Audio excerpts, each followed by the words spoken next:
Allô tout le monde, comment allez-vous? Aujourd'hui, je viens en surprise vous faire les fameux biscuits faciles. Rapides, pas facile. Ben c'est facile, rapide. C'est un de nos nouveautés. Et j'avais le goût de... Parce que je vais manger ça pour souper. Hein, il y en a qui se disent des biscuits jambon fromage pour souper. Ben en fait, c'est que la traduction, elle a été un petit peu faussée. Je m'explique, c'est qu'en fait, ça va être des scones. Vous savez, les petits scones qu'on mange avec le thé en Angleterre? Ben c'est ça un peu qu'on va se faire aujourd'hui. Alors, je vais vous montrer un petit peu comment ça va fonctionner. Moi, je me suis fait une belle soupe minestrone en fin de semaine. Alors, je mange ça pour souper avec des petits biscuits rapides. Alors, les ingrédients, c'est de l'amidon de tapioca, fécule de maïs, fécule de pommes de terre, farine d'avoine, sucre de canne biologique, poudre à pâte, sel marin, que du bon là-dedans. Alors, ils disent de battre un œuf avec 2/3 de tasse de lait. Alors, j'ai déjà préparé mon 2/3 de tasse de lait. En fait, j'ai mis un petit peu plus que 2/3 parce que justement, je vais y mettre du jambon fromage. Alors, je vous dirais un 3/4 de tasse, là, c'est bien parfait. C'est ce que j'ai mis. Alors, on va juste battre un petit peu l'œuf dans le lait. À date, c'est pas trop difficile, je pense, hein? On bat l'œuf dans le lait.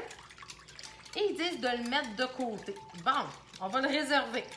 Dans un grand bol, mélangez une demi-tasse de beurre non salé froid coupé en petits dés. Alors, j'ai préparé mon... je vais me mettre comme ça, vous allez mieux voir. J'ai préparé mon batteur. Alors, je vais venir me mettre ici pour que vous voyez bien. J'ai une demi-tasse de beurre froid. Là, j'ai appris beaucoup de mon amie Michel, qui est une consoeur de travail. Pourquoi froid? Pourquoi important que ça soit super froid? Parce que le beurre va se défaire dans la farine et c'est ça qui va faire que ça va fondre à la cuisson. C'est ce qui va faire que ça va garder l'aspect moelleux du biscuit. Alors, hein, on s'entend que c'est un petit truc pas mal intéressant. Alors, on va ouvrir ça. Et on va mettre la petite farine à l'intérieur. À date, hein, c'est assez facile, je pense, mon affaire. Fait que on va monter ça. Et on va mélanger pour que la farine s'incorpore bien avec le beurre. Coucou, Joanne! Alors, on mélange, tu sais, pour que ça s'incorpore bien, pour que ça ait un aspect un peu granuleux.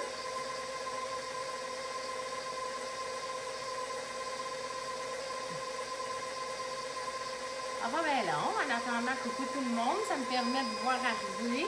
On est en train de se faire des petits cônes. Hey, vous savez quoi? Je vais me rapprocher là, parce que c'est pas nécessaire que vous regardiez mon batteur aller. On aurait pu les faire sucrés aussi, avec des morceaux de bleuets, des morceaux de fraises, à l'orange aussi, avec des huiles essentielles d'orange. Ça aurait été super bon avec des zestes de citron. C'est à l'infini ce qu'on peut faire avec ça. C'est vraiment cool. Ça fait comme des petits gâteaux, hein? Alors, pendant que ça c'est en train de se faire, ça dit avec la fourchette ou au mélangeur. C'est juste que là, je me sers du mélangeur, c'est beaucoup plus facile. Et on va ajouter le mélange de lait et d'œuf. Alors, on va ajouter ça à mon petit mélange. Je mets ça là. On va monter un petit peu la vitesse et à l'aide d'une cuillère divisée. Oh, wow! Je vais l'essayer pour la première fois avec vous. Ma fameuse cuillère pour faire des portions. Je vais l'essayer pour la première fois. Et là, dans mon mélange, je vais y mettre du SPA. Hein? C'est pas un spa, mais c'est du sel, poivre et ail. Environ une cuillère à table. Voilà, parce que je veux que ça ait de la saveur un petit peu. Environ ça, une cuillère à table. On aurait pu y mettre du fromage ciboulette bacon. On aurait pu y mettre du 3 oignons. Hein? Oh. Mais là, dans ce cas-ci, j'ai mis le SPA. Je vais l'arrêter. Je vais le descendre parce que vous allez voir que ça... Au batteur, c'est la partie la moins le fun. Ça me fait un gros moton pogné. Fait qu'on le défait. Comme ça. ça. Je vais tout la défaire comme ça. Je vais bien le mélanger parce que je trouve qu'au batteur, ça a comme resté pris dans le fond, là. Vous voyez mes talents de pâtissière. Hey, que je suis pas bonne comme pâtissière dans la vie, là. Je me prépare pas pâtissière du tout. Fait que c'est pour ça que j'essaye ça avec vous aujourd'hui. Et puis là, ça envole partout mon affaire. Je suis vraiment bonne, hein? OK. On secoue ça un peu. Faire des dégâts partout. Et là, je vais y mettre une demi-tasse de fromage râpé. Hein? C'est l'effet de lumière. Hein? Et on va s'en garder un petit peu. Vous allez voir pourquoi, là. On va en garder un petit peu dans notre bol. Là. Je vais mélanger ça. Et j'ai des tranches de jambon qui me restent, là, tu sais, de charcuterie, que je vais couper en petits dés. Et là, assurez-vous d'avoir un jambon de qualité. C'est pas mal plus le fun que d'avoir du jambon cuit avec des petits croquants dedans, tu sais. Au moins, ça vous donne... Là, j'ai l'équivalent d'à peu près 3 tranches que je mets dedans. Voilà. Je vais rincer mes mains. Et je vais mélanger vraiment comme il faut toute ma préparation. Ça va me faire des beaux petits pains. Il y a certaines personnes, il paraît, qui ont dit que ça goûtait les fameux petits pains qu'on avait chez Red Lobster dans le temps.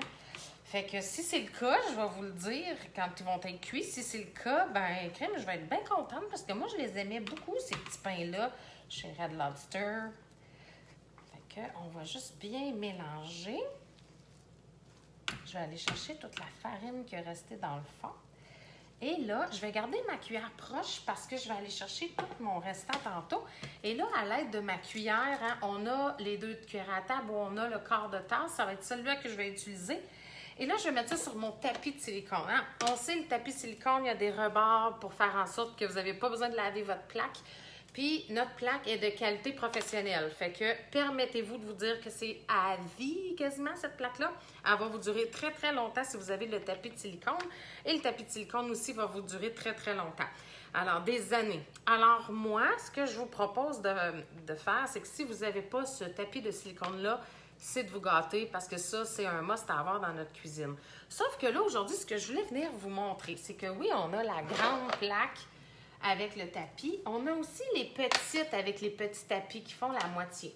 Tu sais, ça arrive que des fois, on reçoit des gens qui n'aimeront pas nécessairement le jambon fromage et on voudrait en faire des natures, puis on ajouterait après le jambon fromage.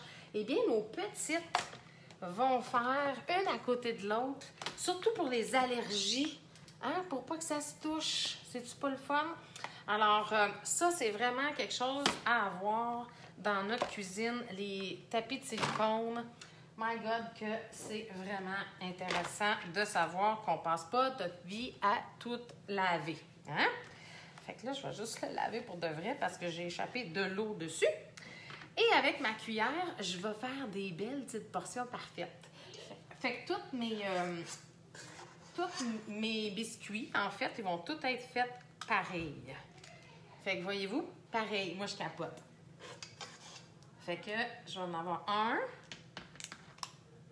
2. C'est supposé m'en donner 8, mais à cause de ma garniture, d'après moi, ça va m'en donner 10. Parce que je veux pas, on augmente la quantité. Et ils disent de mettre ça au four à 425 pour environ 20 minutes. Alors moi, je vais venir déguster ça avec vous un petit peu plus tard, puis pas mal certaine que ça va être délicieux. Bye tout le monde!